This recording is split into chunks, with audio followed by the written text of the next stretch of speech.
إنما الخلف الطيب منهم من اقتفى أثر السلف، هذا هو الطيب منهم.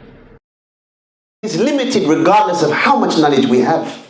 Our experience of life is limited regardless of how long we have lived. Allah knows, subhanahu wa ta'ala. And that is why, brothers and sisters,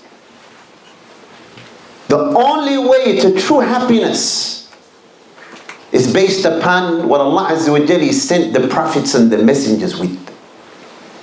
Sa'di, he said, rahimahullah, next,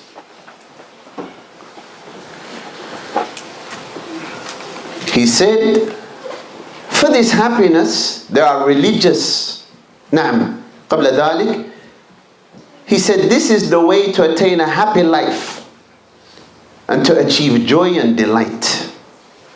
Meaning, happiness of the heart. To remove depression and anxiety from one's life. And he said there are religious, وَلِذَلِكَ أَسْبَابٌ دينية وأسباب طبيعية وأسباب عملية لا يمكن اجتماعها كلها إلا للمؤمنين. There are religious, natural and practical means to accomplish this, meaning to attain happiness and remove sadness and worry and anxiety from one's life. There are religious means, meaning that which we find in the Quran and the Sunnah of the Prophet sallallahu alaihi wasallam.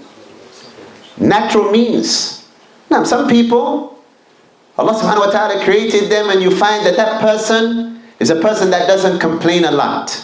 It's possible that some individuals are like that. And there are also practical means. He makes an important point. He said, it is not possible for all of these means to collectively be attained except for the believers. Allahu Akbar. So, others, they may have a share of some of these things.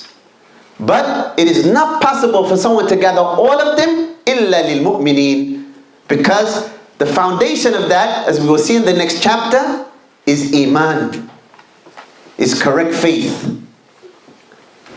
So it is not possible for all of these to collectively be attained, to collectively gather, except for the believers.